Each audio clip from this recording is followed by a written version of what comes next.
committee, and just to everybody, please note that the meeting will be recorded. I'll not go through all the protocols, but during the meeting, if anybody wants to speak, if you can just put up the hand or ask a question, that would be great. I think the members already know the protocol also. If we during each item, again, if anybody wants to come in and wants to speak, if you just put up the electronic hand, that would be great. Okay, so we'll now go on to apologies for absence. Has there been any apologies? Take it that's a no. Okay. Any declarations of interest, members? Nope. Okay. The next one is number 3, is the minutes of the last meeting.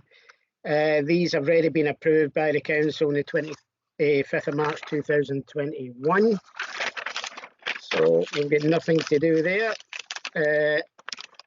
Item 4 is the police area performance summary, and I think we've got Chief Inspector Jamie Wilson and the new Inspector Richard Ross. I don't know who's going to be doing the report, but it's now up to you. Yeah, good morning. It's myself, Jamie Wilson. So Okay, first of all, thanks, I'd like to, yeah, thank you. First of all, I'd like to introduce Richard. So Richard's in post, having replaced Kevin McLeod, who's on secondment for 7 months. So Richard's very much assuming the role on a permanent basis, because there is a potential that Kevin may, after his secondment, be attached to something else. So Richard is taking the position that he will be here permanently. I'd say he's settling in very well into the area. Just for your information, Richard's got 25 years police experience, just come from being a detective inspector within the public protection unit. He's also worked in various roles in Allness, Melvick, Wick, Thurso. He's in Inverness CID, and he's also performed various support role functions in headquarters. So that is Richard. There will be occasions where Richard will represent at this report, but this is the first committee that Richard's been present at, so he's asked just to observe things today. So moving into the body of the report, I don't intend to insult your intelligence by reading the detail which is contained on the headers at the top, but there's some points which I would highlight as we go through. The first thing to highlight is obviously we've had one fatal accident on our roads, which occurred in Pool U. What I'd say about that one is that it was an elderly gentleman that was involved. It was a single vehicle RTC, and there were no learning points or charges preferred to anyone as a result of that. We are following up retrospective inquiries around DVLA notifications and fitness to drive, but there's nothing hard and fast come back at this stage with that, and I'll wait to hear back from the roads policing when they conclude their inquiries. The next section is in relation to drink and drug driving. You're sitting with the same figure as you had for the last report, which is 7.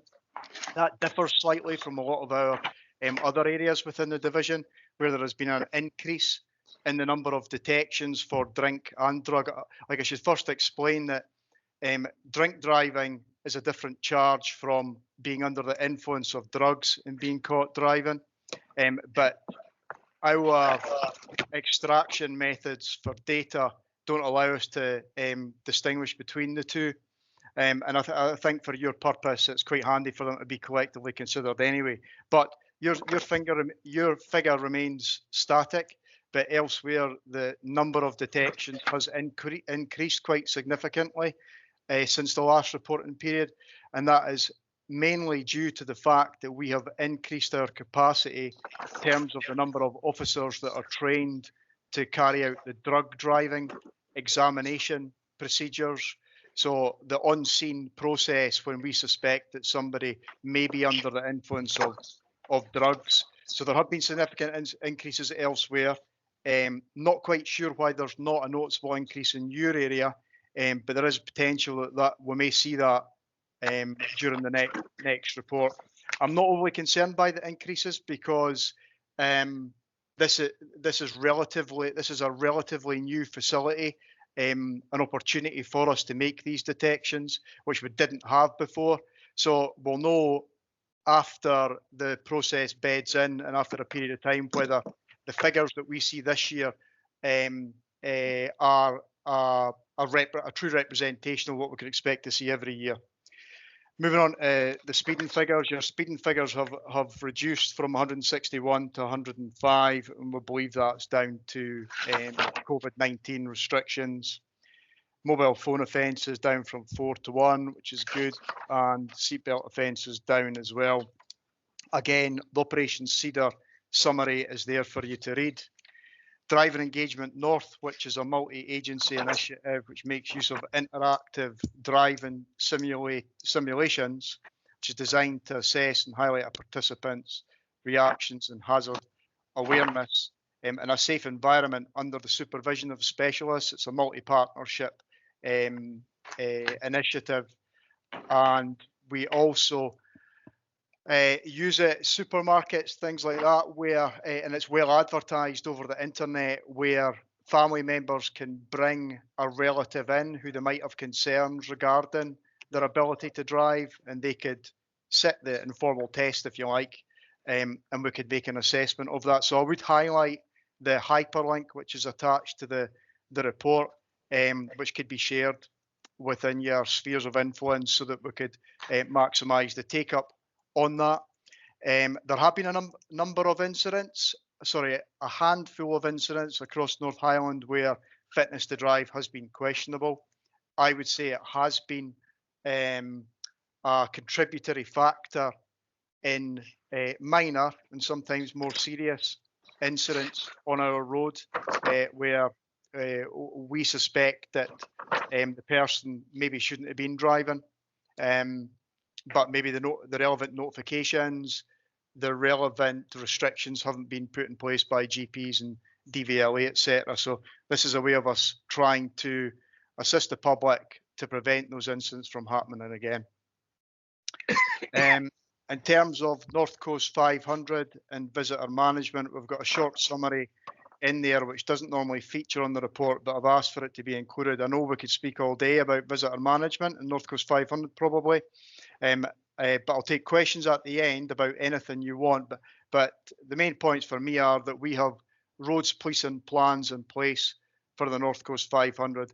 There are plans from roads policing themselves, which are based in Dingwall.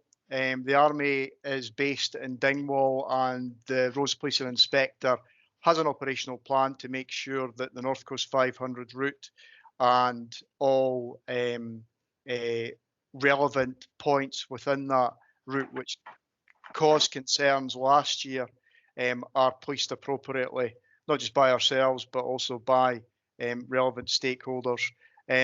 Local policing, the 3 separate areas within North Highland all have policing plans in place in terms of visitor management in the North Coast 500 to try and optimise the attention that each area gets, and Richard will be leading on one of those policing plans specifically for your area.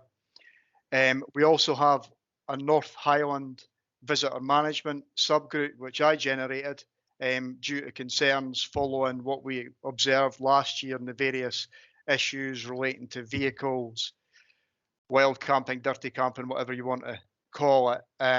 So that group has come together 3 or 4 times now. Every Thursday we meet and relevant stakeholders represent, which includes, I may forget some, but we have the fire service, ambulance service, SEPA, environmental health, the ward managers call in, the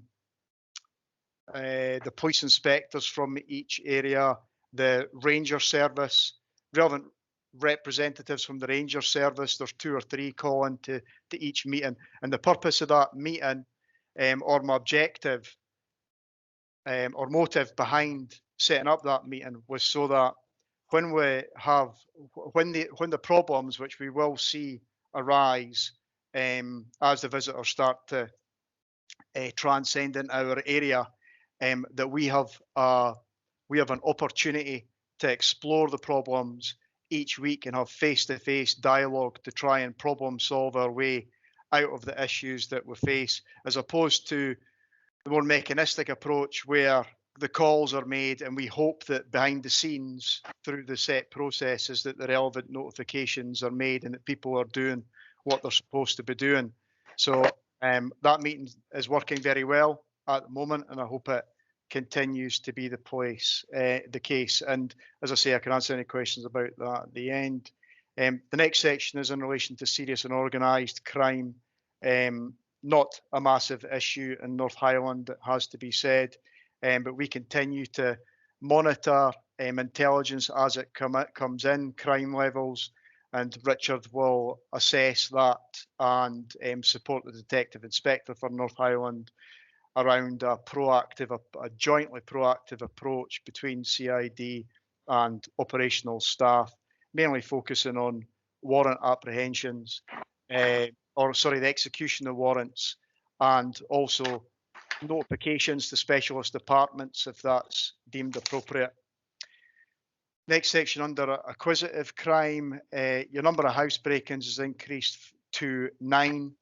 When we look at the period of time which this report is relevant to, I'm unconcerned by that, and also the fact that if you look into each specific incident, it's not like your stereotypical, how you might imagine a stereotypical housebreaking to occur with a person in a black and white striped jumper and a Batman helmet on.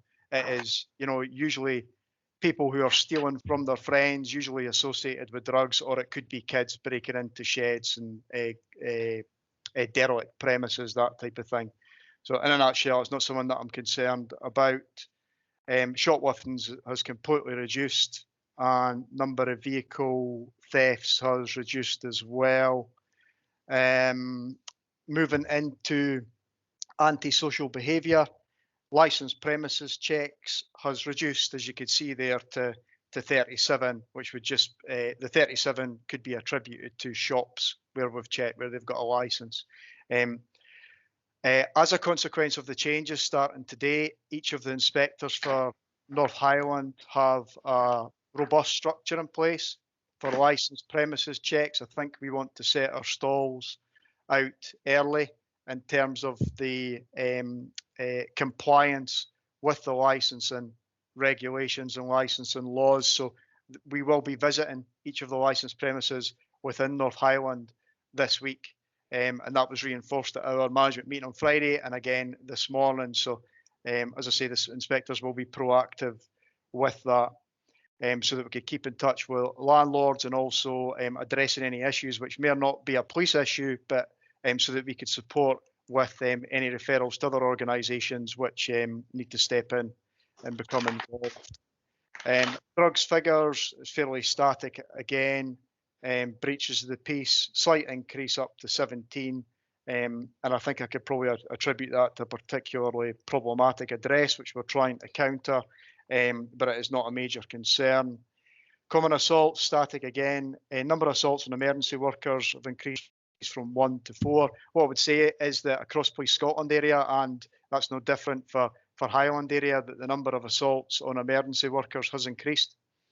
I'm not sure what the cause of that is, but it's been quite significant in some areas. Stornoway, for example, it's gone through the roof. But Caithness, it's gotten quite high. And what we do now is, on the back of each assault against one of our staff, they're reviewed by the managers the following day to make sure that there's no learning points, or if there is any learning points, that we're taking them forward to try and prevent a recurrence, and also that our staff are supported, because these things could be quite traumatic. Vandalism has increased to 25 from 18. It's a slight increase, could be attributed to boredom in some areas where kids are trying to entertain themselves to our disadvantage. You have no stage 3 operation notebook addresses, no antisocial behaviour orders. Stop search figures are low, but I would expect that to increase dramatically after today.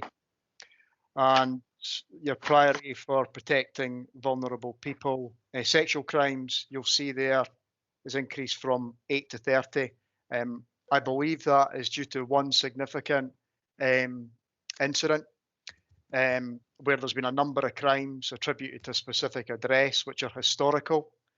But unfortunately, with the way we count things, it looks like you have had a spike for this year. That's not the case. These are historical incidents, a secluded incident. There's no wider concerns to consider. So that remains insignificant, or not something that, or I would ask you not to focus on that, please. The hate crimes are not a major concern in our area either, and Her Majesty's Inspector of the Constabulary completed a review of hate crime within Scotland. I was part of that review, and I was interviewed. I think our processes are very good, but there's a report will be issued in due course, which can be shared. Prevention and interventions, 114 reports of missing people in the North Highland Command area. Missing people have not been as great a challenge for us as they are normally during the recent lockdown. That will change, no doubt. We still have our challenges around some of the care homes in terms of children absconding, but we have had a bit of a reprieve recently with that, and I hope that continues. We'll have applied measures to try and maintain that continuity, and that is through a single point of contact, a missing persons coordinator, and single points of contact with the care home, so that the police officer responsible can liaise to identify any issues, support the home, make necessary referrals, that type of thing.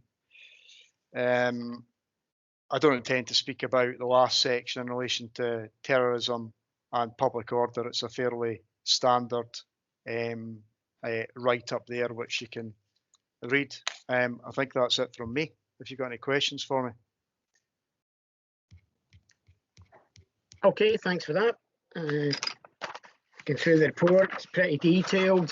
I just ask the members, any questions? No. Alex, no. Okay, I've just one question. It's not really a question, it's more an observation. Serious and organised crime, it's really the online electronic frauds. We know these seem to be happening. I don't know, I think everybody probably gets one once a week now, you know. Or, I'm probably exaggerating slightly, but they seem to be getting that. I mean, even last week I had one. It was supposed to be from Hermes, you know, the transport company, regarding, oh, we've missed you and you need to pay 145. It just so happened that day that I was waiting for two things coming in. And it would be it was almost, you know, that, for goodness sake, I've missed that, you know. And then I thought, wait a minute, I've been in all day, and so's the wife, so it's very easy. I mean, I know it's hard to control or hard to end, but have you any, and I know you've been putting messages out, is it just a case of keep pumping these messages out to everybody, or I don't know?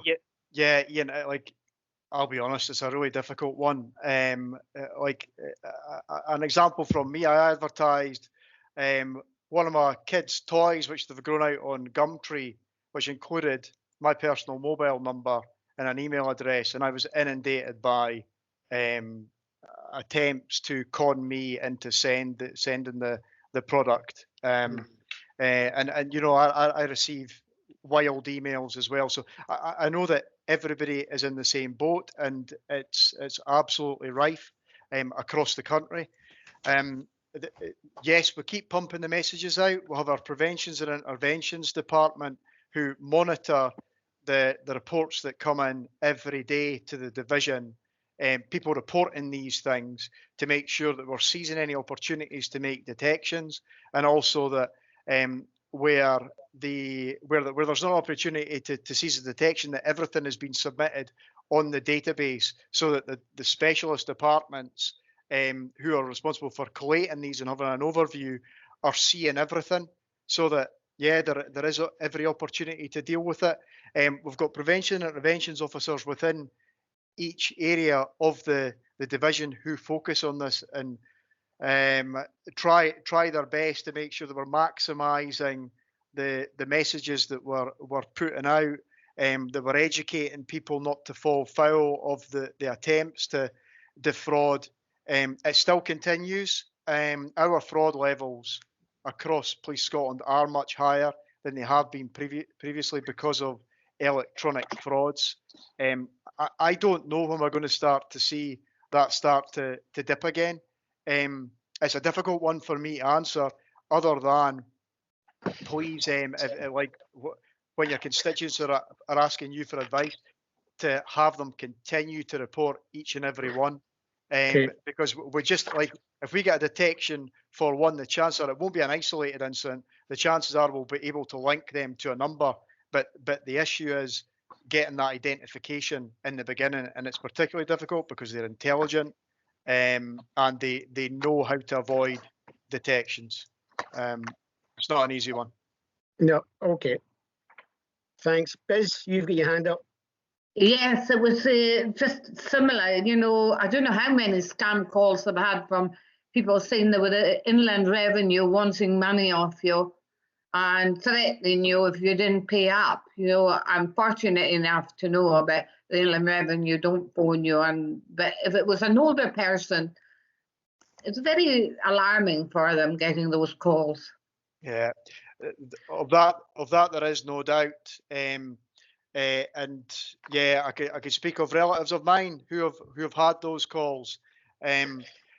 Like I see the banks are trying their best. I'm not sure about Inland Revenue, but I know that we are attempting to create a joined up approach in response to this epidemic of attempted fraud. And you know, for example, TSB, if you bank online with them, just to look on the front page of their website, and they will tell you they will never phone you and ask you to transfer funds. They'll never make that proactive approach to you. So, like, I hope that each of the banks are doing. That's my own bank that I've seen that with. I hope that each of the banks are learning from them, and I think there is still a lot of learning. Probably BT and the other telephone providers could do a bit more, but I'm sure it's very much on their mind. But I can only speak from a police perspective. We'll try our best to pump out the strong advice to prevent these incidents from happening. I know it doesn't seem to be enough because I'm still seeing the incidents, but it's how to reach out and pass that message to everybody, every vulnerable person. I thought about it last week, and whether we have officers brief each of the community councils so that the community councils are then passing that message within spheres of influence. We've done it for visitor management, or we're in the process of doing that for visitor management, so that each of the community councils know about our North Highland group, and also what our plans are to try and counter the issues that we faced last year.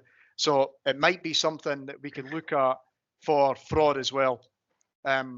Anything, like, I think any good idea should be followed up because it's still a big problem.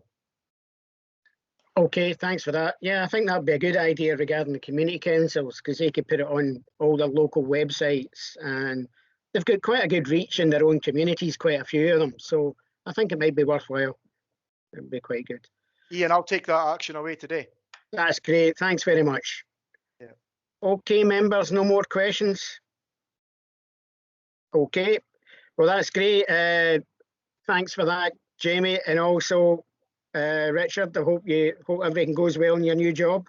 I was going to say I hope we just see you now and again and not a lot, but don't take that as a bad comment. So thank you very much. Okay, and it's nice to see you. Thank you. Thank you. Thank you. Okay, members. Go on to the next item.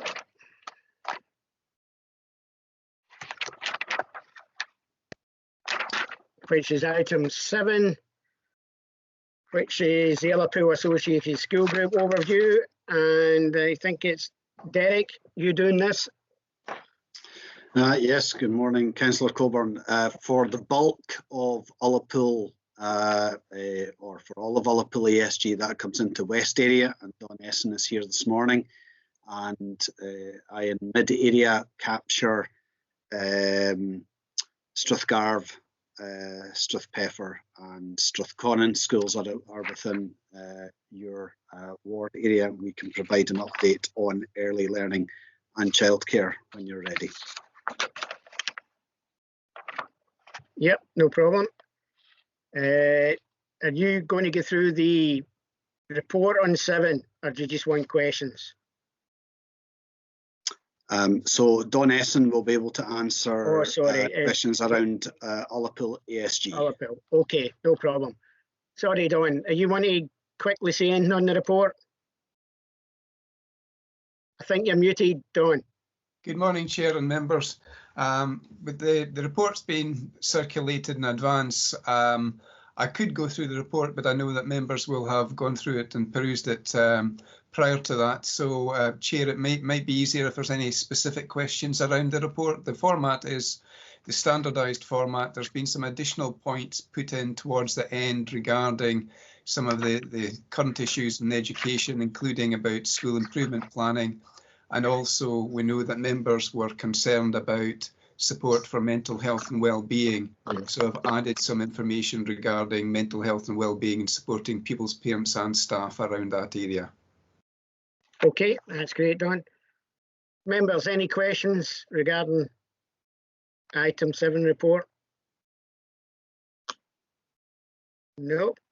Okay, I've got a couple of things, Don.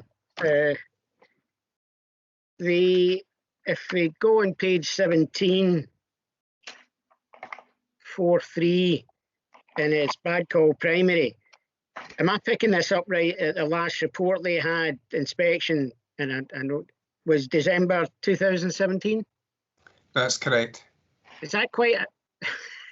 I know I know it's not as it's doing the inspection. Is it?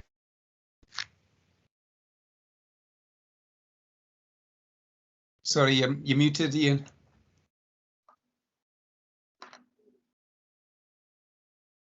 I'm saying everybody else is muted too. You know, whereas it's regarding Badcall Primary, I think the last report was 2007. Sorry, you've gone on mute again, Ian. I know what's happened. The paper is lying on top of the button by the computer and not behind me, so it's going. So when I pick up the paper and put it down, it's going off. My apologies. No, what's happened, Ian, with this is that Badcall Nursery has at times had no youngsters, so that's why it's 2017. Currently, there are no. The nursery isn't in operation in Badcall. Right. Okay, that explains it. That's fine. Okay, the other one I've got is Ullapool High School.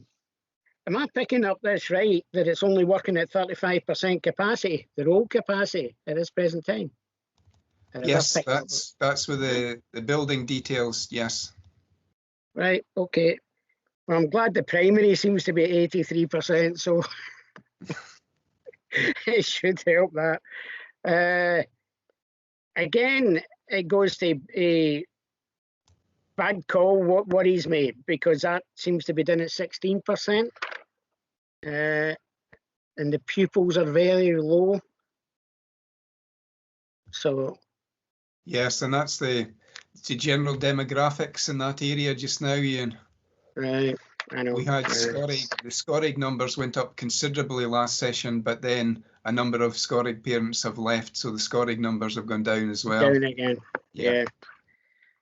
Okay, one other question, which is page 20, and it's regarding the Ullapool High, and it's higher education. 18-19, we had 32% that went to higher education, whereas the average in Scotland's about 40%. Is there any, you know, they all seem to be 35, even 17, 35, 32. Is there any primary for that, why it should be lower than the national average? It varies, and quite often, especially our rural schools, the employment figure tends to be very high in comparison with others, and that links to obviously tourism as part of that.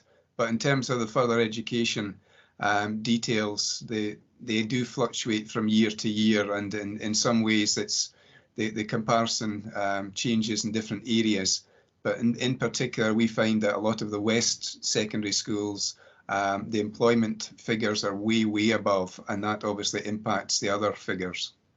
Right. I noticed the employment is up 33, 34%, but it's 23 in average. So that's what I was wondering, if there was a correlation between the two. That some of them was going to go for the money first. Okay, I see Alex has got his hand up. Alex. Yes, I'm having problems with my hand up. I keep my hand up and then it comes down. I think you've just answered my question, actually, listening to it, and it was based on the unemployment. It's just that very high figure, and in 17-18 and 18-19 destination, page 20 for pupils. Yeah. And just the drivers for that, yeah.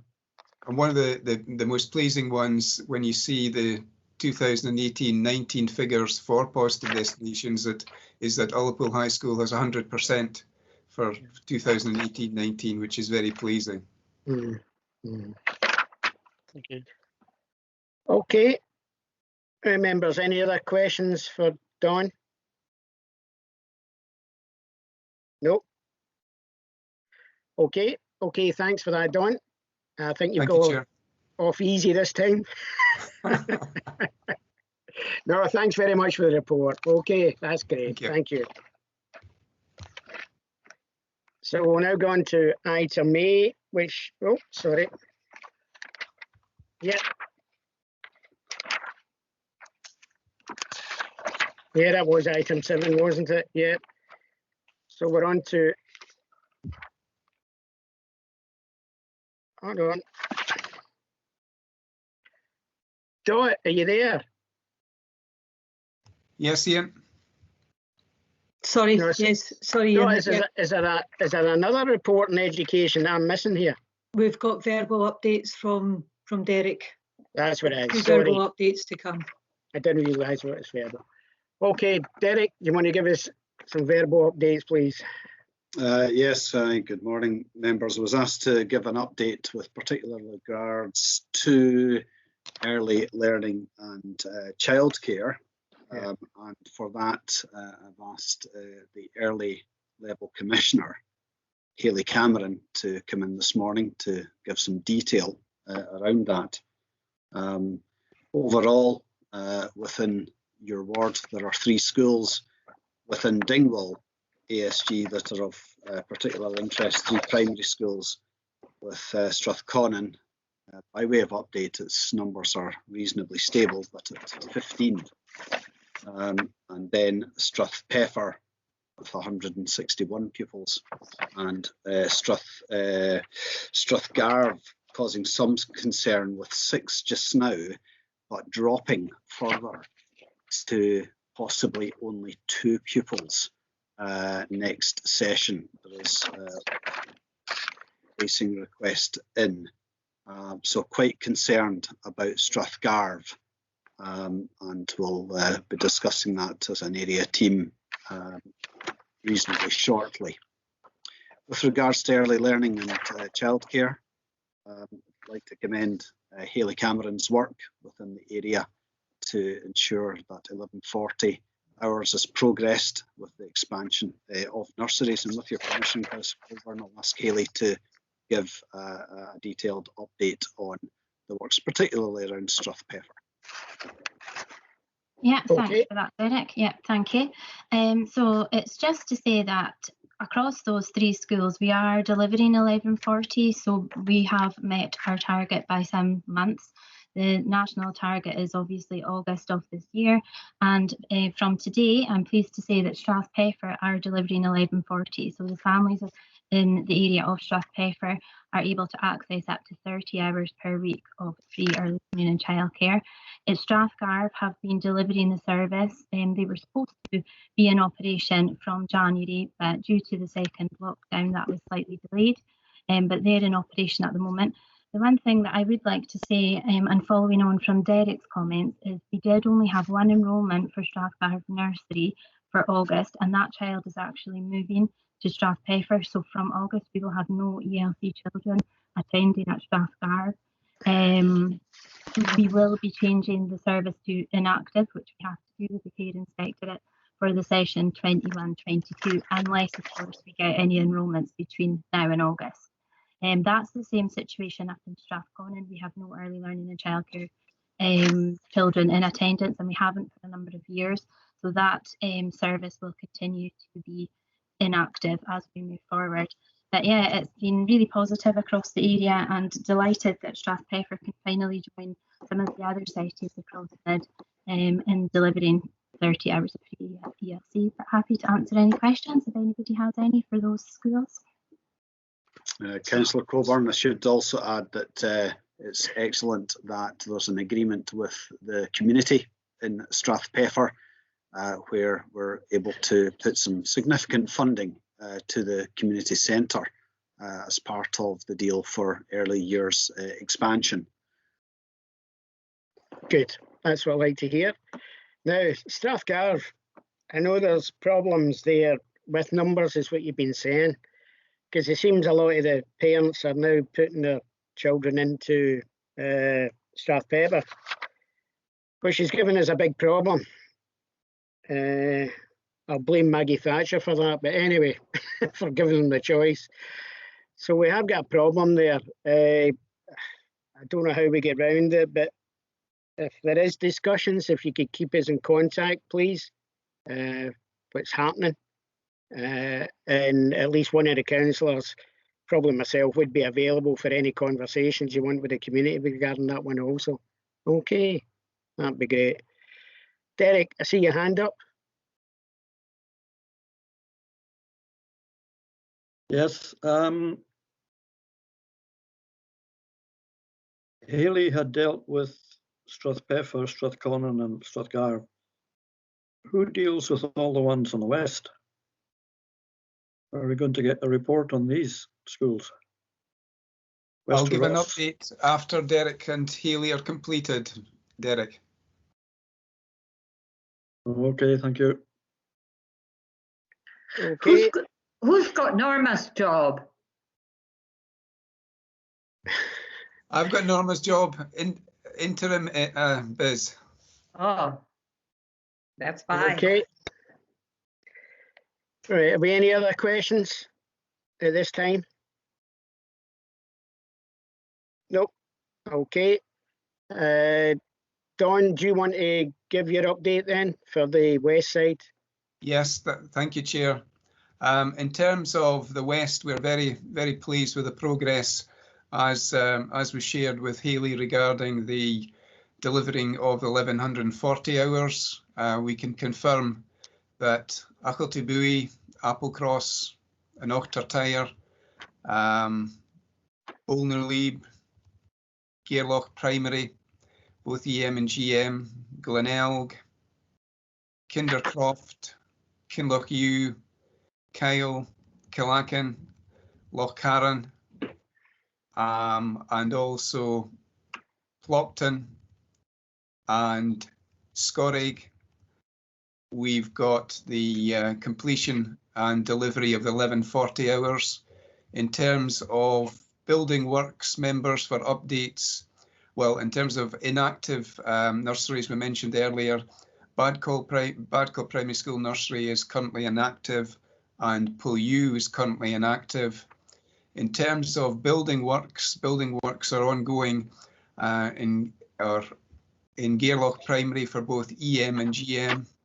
The tender's gone out and pending award, and hoping that the details will be progressed and that building works will be starting and moving forward in both Gairloch Nursery, EM and GM. We've got Kyle Nursery, contract was awarded and on-site completion looks like September 2021. Completion dates currently on schedule, and there's no issues regarding the delivery of 1140.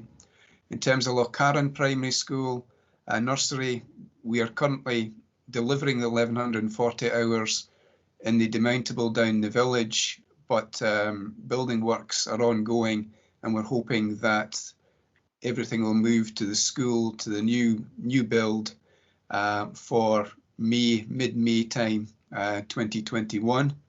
So that's moving forward. And in terms of Shieldig Primary School, so that members are aware that they discovered bat droppings at Shieldig Primary School just over a week or so ago, and because of that we've had analysis done, and there's going to be a further investigation on Shieldig Primary School in the next couple of weeks or so, and we should know within 3 weeks whether or not bats are currently active in the vicinity of the school. And if this is the case, then we will have to suspend the building works for foreseeable future until things can be investigated, and we will be looking at possible alternative venues. So we're looking at that in the current situation, but we have to await further investigations within 2 to 3 weeks to confirm whether or not the bats are currently active. So that's a quick overview of the progress, and considerable progress there in the West in terms of the delivery of 1140 hours, members.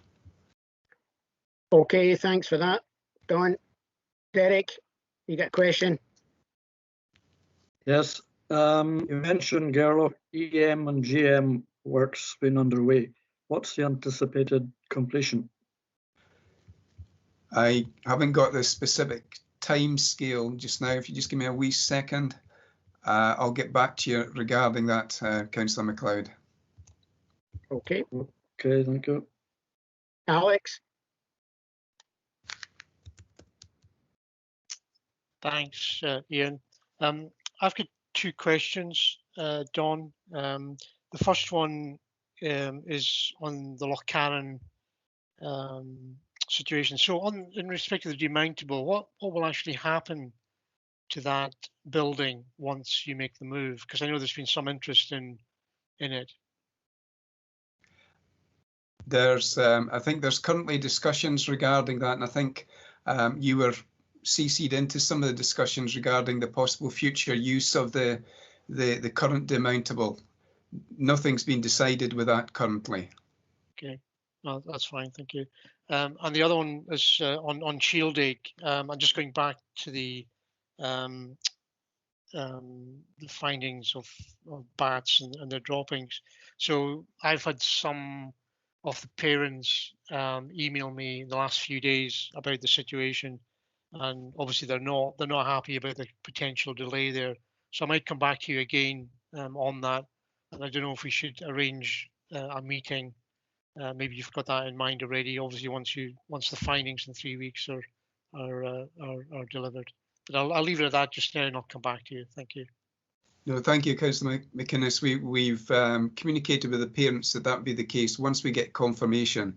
Obviously, because of the very specific nature of this, we have to follow the specific advice regarding it, and it's totally out with anybody's future planning regarding that. So it's very disappointing if the bats are currently active in that area, and there would be a considerable delay. But we are currently looking at Plan B and Plan C regarding alternative arrangements. Thank you, Don. And Councillor MacLeod, I just checked the schedule for Gairloch completion is December this year. Okay, thank you. You're muted, Ian. No more questions, members? We okay? Right. Okay, sorry about the agenda there. I was going through the big papers, and of course forgot to go to the small papers, so jumped 2 items. So my apologies. I knew there was something missing.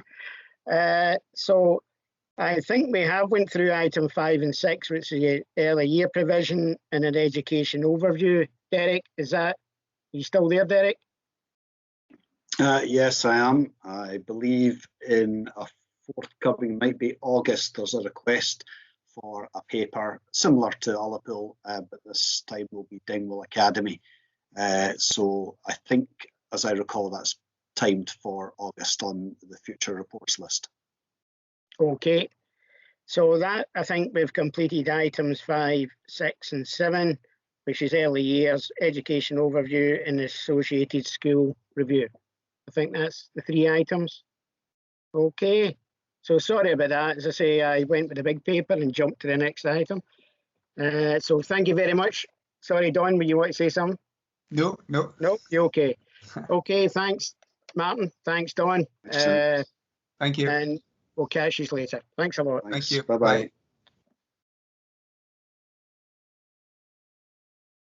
Okay, now we are on to item 8, which is the housing performance report. And we have Jim here. Jim, do you want to go through the report? Good morning, members. Good morning, Councillor. Thank you. I'm hoping I'm getting a wee bit of distortion at my end, so I'm hoping that everyone's hearing me clearly. Thank you for giving me time this morning to present the report. You have in front of you the report from 1st April to 31st December. Since the report was written, obviously we've moved past the financial year end, so unfortunately, like most of the reports we give you, it's somewhat out of date because we're reporting on the previous quarter. But generally speaking, the figures we're giving you are pretty good, reasonably comfortable. Slight concern, I think, under paragraph 5 in terms of repairs completion. There's been a slippage in that. That's taken a bit longer than we did. Some of it's to do with availability of contractors, but we're keeping at time frame. Non-emergency repairs, they're okay. They're not quite as good as we'd like them to be, but generally speaking, they're all right. I think the relet times have been an improvement there as well. Still quite high, but we're definitely in the right direction there, heading in a downward trend from the first quarter, as you'll probably look to see. Rent arrears is good news. It's one of the peculiar outcomes of the lockdown and staff not being able to go out of the office, that they've been able to focus quite significantly on chasing rent arrears. So the figures are actually pretty good for this quarter. And I can give you a bit of a spoiler alert for the end of the financial year that we've actually improved on arrears recovery this year by comparison with last year. I think the challenge as always is priorities. Our staff, as I say, have been at home and been able to chase arrears, but that may not continue once we're able to get back out again, which will be happening pretty much from today, going out to do more estate management visits to pick up on some of the long-standing issues last year. Be confident we'll keep arrears under control. Figures may not be quite as it goes on, and we pick up on some of the longer-standing issues that come up. Homelessness continues to slightly defy our expectations, I'd have to say. It's not as bad as we thought it would be. A lot of that's down to the very good work of the housing team in dealing with things at an early stage and trying to prevent homelessness. But we're still concerned for the longer term that the economic impacts of COVID may well mean that homelessness does increase. But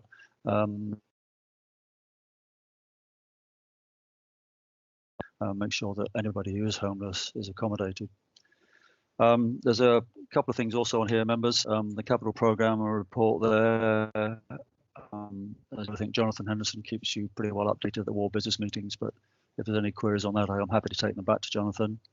And just finally, members, on the garages, we're asking you to formally approve a 2% increase in garage rents and garage and garage site rents, which you previously agreed back in March at the ward business meeting. So I need a formal approval. So members, that's the report. Very happy to take any questions. Okay, thanks, Jim. There was a couple of times you broke up there, but I think everybody got the gist of everything. Yeah. Okay. Any questions, members?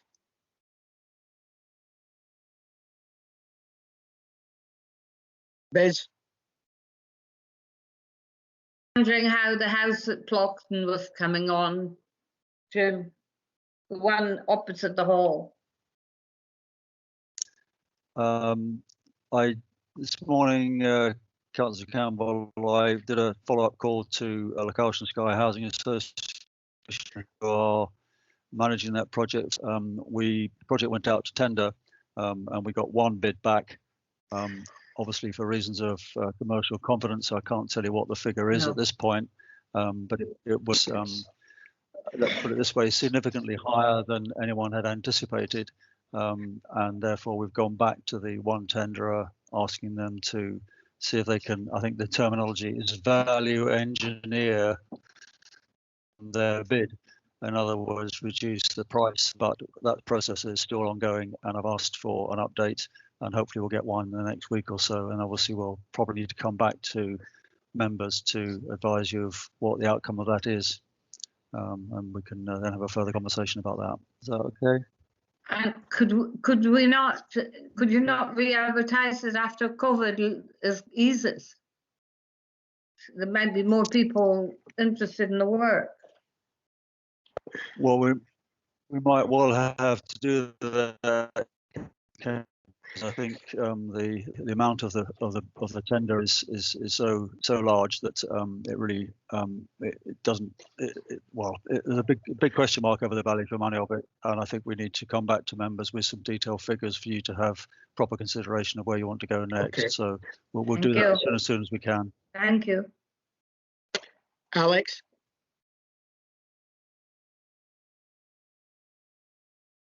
Thanks, Ian, and thanks very much for the report, Jim.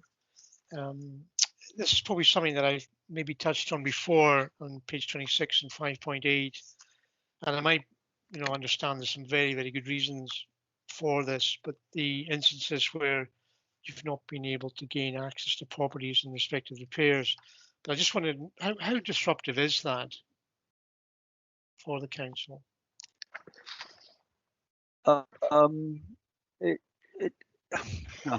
A slightly difficult question. We don't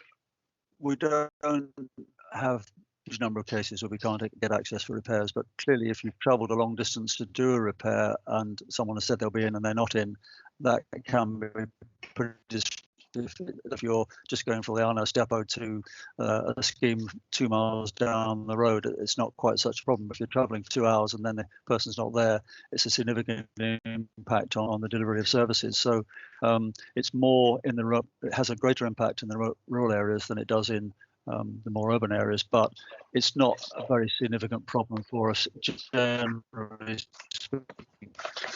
But it's just that we don't have to report on it according to the Scottish Housing Charter.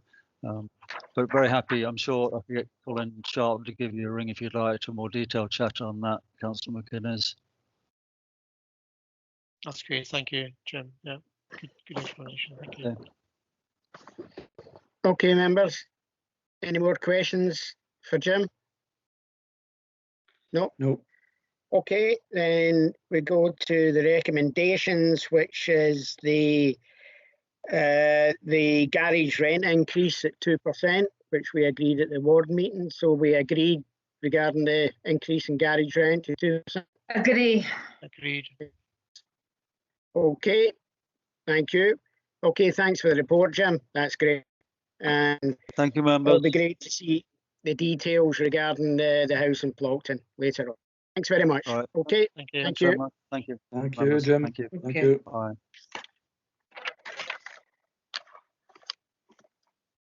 Okay, we're now on to item 9, which is the Highland Coastal Communities Fund. And we have Fiona Cameron, Programme Manager. Fiona, all yours. Morning, Chair, and thank you. And morning, everyone. So yeah, this is the Highland Coastal Communities Fund, which, as members will be aware, it's a new fund to support economic regeneration and sustainable development in coastal areas around Highland. And in Wester Ross, Strathpeffer and Lochalsh, you have an allocation of £347,543.75. And I would just remind members that at the moment that represents 2 years' worth of allocation that have been rolled together, and we would on an ongoing basis expect an annual allocation to be made to Highland Council in respect of this money, and it's usually around October time, so that's what we're waiting to hear at the moment. In front of you today, you've got 3 applications which total £80,911 and 2 pence. And we've also recommended to ask members to agree to ring-fence £40,000 for specifically supporting young entrepreneurs in the area. So very briefly, to guide members in their decision making today, we've undertaken a technical assessment and a RAG assessment of all the projects, and the outcome of these has been presented to members. And all I would say about that is just a general point, really, that in the RAG assessment, we assess the project against a range of criteria, and it's very evidence-based, and we're looking to assess the degree the criteria has been met based on the application evidence that has been provided by the applicant. So the reason I'm flagging that up is just to say that where we've marked anything as an amber or a red, it's generally just suggesting there might be some concern there, and likely we would want to attach a funding condition to the project if you wish to approve it, would address that concern. But all of the projects in front of you today are technically eligible and have passed that technical assessment, so it's over to members. Now, Wendy's here, she has undertaken the assessments. We're happy to either present the projects to you or just answer questions, whichever you would prefer, Chair. Okay, members. Right, okay, we've got Derek, question first. Yes, have you made any inquiries since our last meeting about the Coastal Communities Fund? Have you made any direct inquiries to the Gairloch Area Development Company in relation to their application? I see it's got a different rating. It's match funding is rated 1, which gives it a lower overall score. So have you had any conversation with the development company to find out what the problem is? I'll check that with Wendy, but just to say that would automatically receive a score of 1 if there was match funding not yet confirmed. So not necessarily that we're flagging up an issue with it, but just probably that there is still funds to be secured to cover the full funding package that's needed for the project. Wendy, I'm not sure if they've given you an indication of when they might know when that funding will be decided. Yes, the only other match funder is from the Rural Tourism and Infrastructure Fund, but the decision on that won't be made until May. Okay. Okay, so it's imminent then? Yes. Yeah. Right, thank you. Alex, did you have your hand up? No, Ian, No, I've answered okay. my question. Yeah, thank you. All right. Okay, then. I don't have any questions myself because I think we already went through all these items in depth the last time. So basically, then, if we've no other questions, I'll go to the recommendations. Is that okay, Fiona? That sounds good. Okay, regarding the recommendations, there's a couple of questions. Number 1, our number is agree the 40,000 ring fence to support young entrepreneurs. Are we agreed? Agreed. Agreed. Okay. We've now got the 3 projects that came in front of us. I'll just go through their names. It's a Ullapool Unpacked, which is £22,806 2 pence. Are we agreed? Agreed? Yep. Agreed, yeah. Yes. Yeah. Okay, the next project, which was Gairloch Area Development Limited, that's for beach, tower, shower, camper provision, etc. And that's £52,605. We agreed? Agreed. Agreed. Agreed. And the last one, which was Gairloch Eco Centre, which is Eco Centre feasibility, which was 5,500. We agreed, members? Agreed. Agreed. Agreed. Okay. Okay, Fiona, that's all the items at this stage. And at least that gets us off the mark. That's great. Thank you. Money spent. Yeah. Okay, that's terrific. Thanks very much. You. Thank you. Thank you. Bye. Bye. Thanks. Okay, members, that's the last item on the reports. But what I would say is if we could stop recording the meeting now, and if the threes can just stay on for a minute.